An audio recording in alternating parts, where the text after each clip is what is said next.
तो जब से मैंने फ्रॉम 3 की एंडिंग को देखा है मेरा दिमाग स्मैश हो चुका है एंड मैं काफ़ी टाइम से इस पे बात करना चाह रहा था एंड नाउ हम इसे मतलब क्लियरली एक्सपोज करेंगे एंड समझेंगे कि एंडिंग के अंदर क्या हुआ था। सबसे चीज़ पहली मैं तुम्हें बता दूं कि अभी लेटेस्ट न्यूज़ निकल कर आ रही है कि 2026 के अप्रैल के महीने में ही हमें इसका सीज़न 4 देखने को मिलेगा, जो कि काफ़ी अच्छी बात है।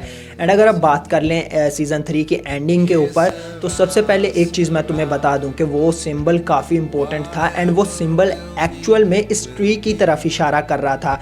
वी ऑल नो के विक्टर बताता है कि जो क्रिस्टोफर था उसने बेसमेंट के अंदर अपने उस गुड्डे से बात करते हुए उसे सुना था कि वो उसे बता रहा है किसी चीज़ के बारे में, किसी बहुत बड़े राज के बारे में। बट एक्चुअली विक्टर को बाद में रियलाइज़ होता है कि वो वाइट कपड़ों वाला लड़का ही था जो कि कोई राज बता रहा था वहाँ पर क्रिस्टोफर को। एंड क्रिस्टोफर कौन था? वो था अपना जेड, क्योंकि जब इन लोगों की मेमोरीज वापस आती हैं, मतलब इन्हें पता चलता है कि ट्री में वो जो बोटल्स में पासवर्ड्स हैं वो किस चीज़ के हैं, जब वो पियानो वगैरह बजाता है जो भी वॉयलिन था, एंड उन्हें याद आता है कि मिरांडा एक्चुअल में जो कि विक्टर की मॉम थी वो भाई अपनी जिम की वाइफ थी एंड मतलब अपने किसी पिछले जन्म वगैरह में, एंड जो जेड था वो ही क्रिस्टोफर था।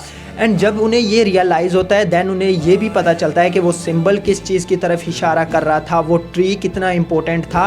एंड एक सीन में हम देखते भी हैं जहाँ पर विक्टर उस ट्री को काटने के लिए जा रहा होता है एक्स लेकर के, भाई यहीं से मतलब सब कुछ चीज़ों की शुरुआत हुई और मैं इसे ही काट दूंगा। वहाँ पर वो सफ़ेद कपड़ों वाला लड़का उसे हटाता है और कहता है कि देख, मैं तुम्हारी मदद करना चाहता हूँ बट अगर तुम इसे नहीं काटोगे तो तभी।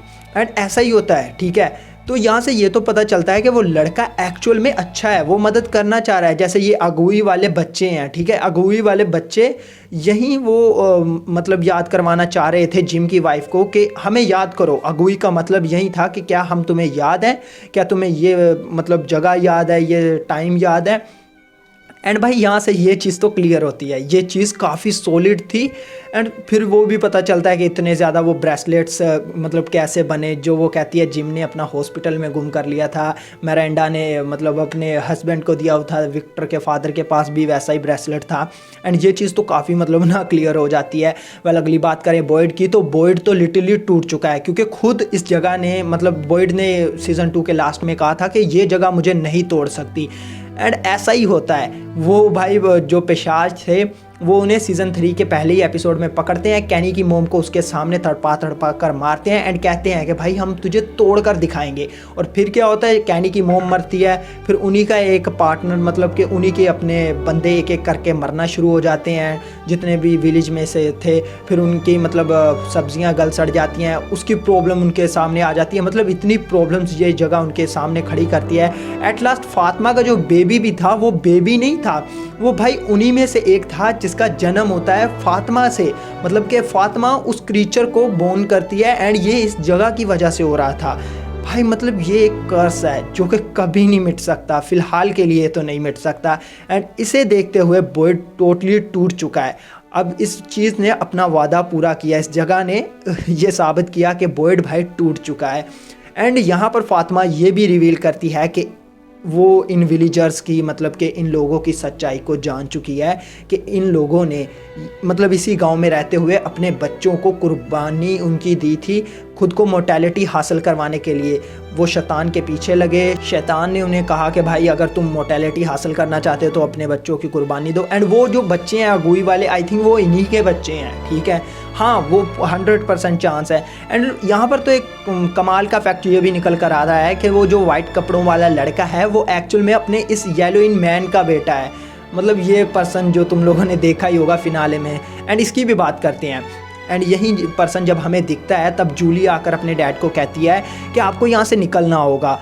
अब यहाँ पर एक चीज़ समझ जाओ कि जूली ने, लोग कह रहे हैं कि टाइम ट्रैवल किया, हाँ उसने टाइम ट्रैवल किया बट उस तरह से नहीं जैसे हम सोच रहे हैं। देखो वो इथन से बात कर रही होती है कि मैं टाइम में आगे पीछे जा सकती हूँ, तो यहाँ पर डेवलपर्स ने भी ऐसा ही बताया कि वो टाइम में सिर्फ पीछे जा सकती है, आगे नहीं जा सकती, और पीछे भी जाकर वो चीज़ों को चेंज नहीं कर सकती।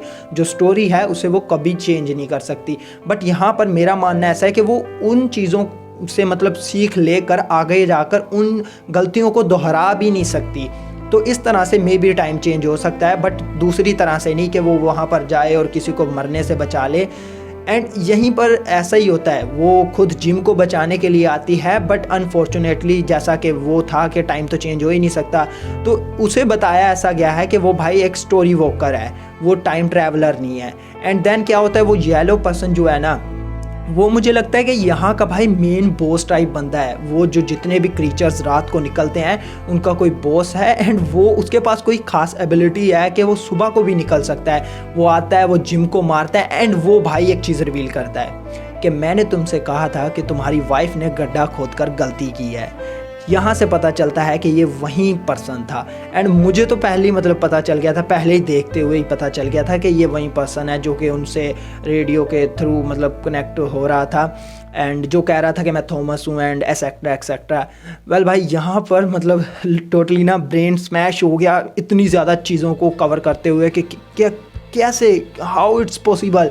एंड नाउ मैं ये कहना चाहूँगा कि यहाँ पर हमें सीज़न 4 के अंदर इन विलेजर्स के बारे में और भी डीपली चीज़ें देखने को मिलेगी कि क्यों फिर अगर इन्होंने मोर्टेलिटी लेनी थी तो इस तरह के क्रीचर बन गए, एंड ये येलो इन मैन कौन है एक्चुअल में, एंड किस तरह से जूली भाई टाइम ट्रैवल कर पा रही है, हाउ इट्स पॉसिबल। मतलब कि वो टाइम ट्रैवल तो नहीं, वो स्टोरी वॉकर बनी है, बट क्या ही इंपॉर्टेंट रोल होगा उस स्टोरी वॉकर का। एंड उसके बाद हमें मतलब कि मिरांडा मीन्स अपनी जिम की वाइफ जो है, एंड जेड की स्टोरी किस तरह से आगे बढ़ती हुई नज़र आएगी। एंड उसने तो ये भी कहा है कि हमने भी खुद का अपना एक बच्चा खोया हुआ है, एंड इसीलिए हम वापस यहाँ पर आ जाते हैं। मीन्स उनका फेड ही ये है, उनका नसीब ही ये है, वो जितनी मर्जी दफ़ा पैदा हो जाएं, मर जाएं, उन्होंने घूम फिर कर यहीं पर आना है जब तक कि वो इस मतलब पूरी पोजीशन को, इस कर्ज को तोड़ नहीं देते।